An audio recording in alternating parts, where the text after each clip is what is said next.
Jerusalem. For 3 years now, Asmaa Azaizeh has run a popular Arabic-language book festival in Haifa, a mixed city that has become a vibrant culinary and cultural capital for Palestinian citizens of Israel. But as this year's festival opens on Friday, it is being held without hundreds of titles Asmaa Azaizeh wanted to showcase. Israeli border officials barred them from being imported from Jordan under an 80-year-old law that predates the existence of the State of Israel.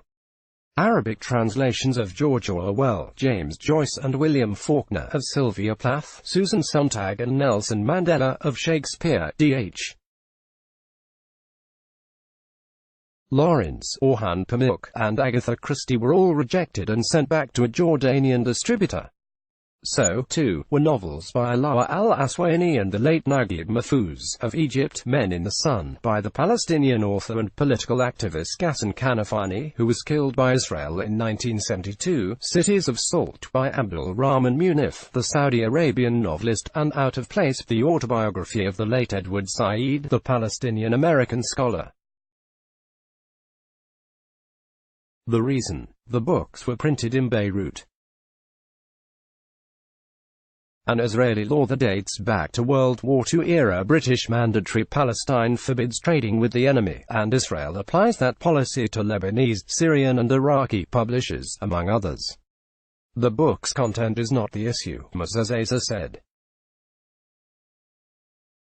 Only the location of the publisher, despite the fact that she was purchasing the books from a company in Jordan, with which Israel does have a peace treaty and trade relations. Lebanon doesn't import Israeli products either. Of course, the countries which have repeatedly gone to war have no diplomatic relations. Image attendance at the book fair in Haifa attests to the yearning for more titles in Arabic, said Asmaa Azaizeh, who runs the event. Around 5,000 people visited in 2018, she said. Credits Sergei Ponomarev for the New York Times. But Israel's policy, Ms. Azaizeh said, has severely impaired the ability of Arab citizens of Israel to keep up with culture in the West through translations, or to maintain much of a literary or intellectual connection to the wider Arab world. If I talk to a man or woman my age from Syria or Egypt, I see the difference, Ms. Azaizeh said. We were taught differently. We read different books. And until martial law was lifted in 1966, she said, Israel decided what to publish in Arabic.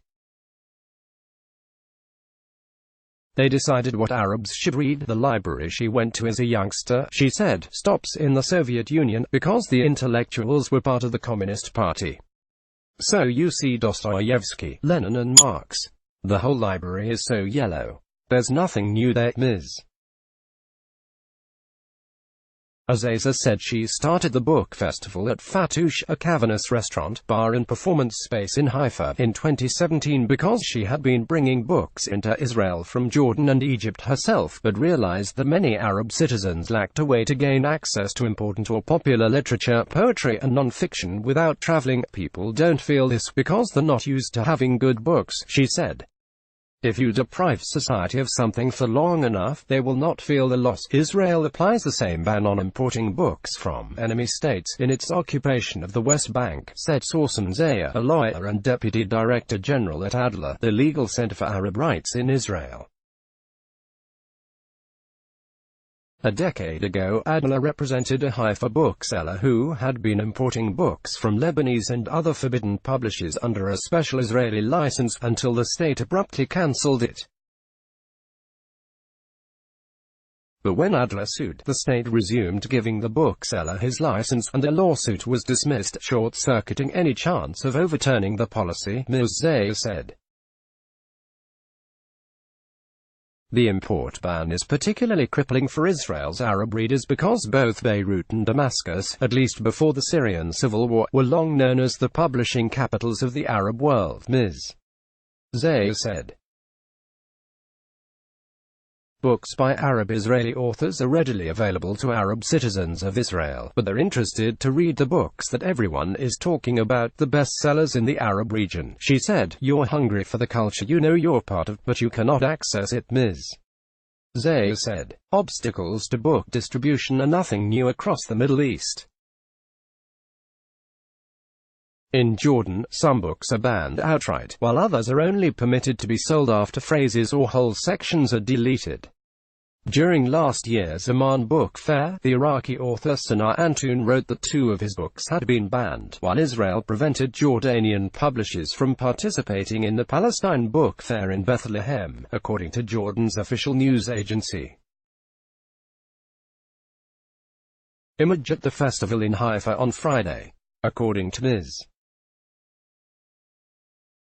Azaizeh, Israel's policy on book imports has severely impaired the ability of Arab citizens of Israel to maintain much of a literary or intellectual connection to the wider Arab world.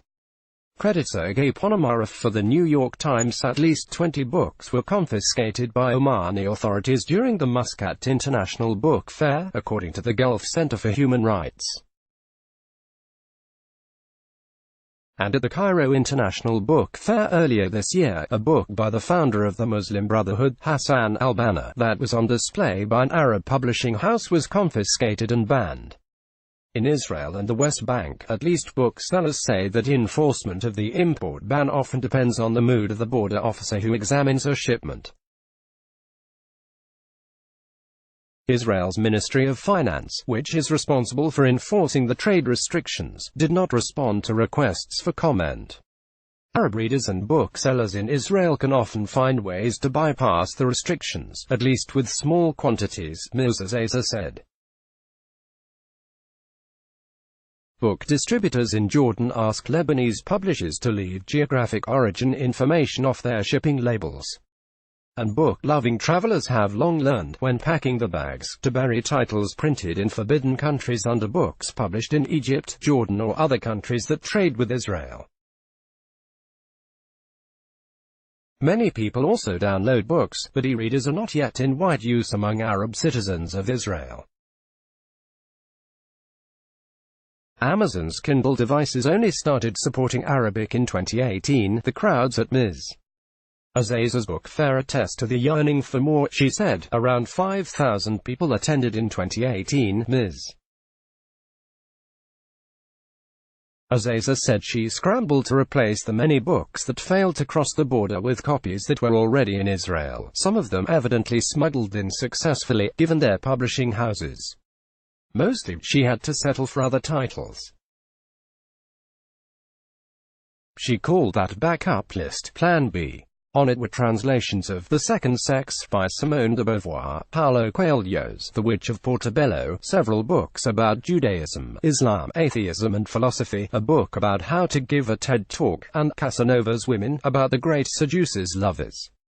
Lost entirely, she said, were several new Arabic translations of Philip Roth novels that she was eager to read, including Indignation and The Human Stain, along with books by her favorite poet, the Kurdish Syrian author Salim Barakat. I bought every book of his, Ms.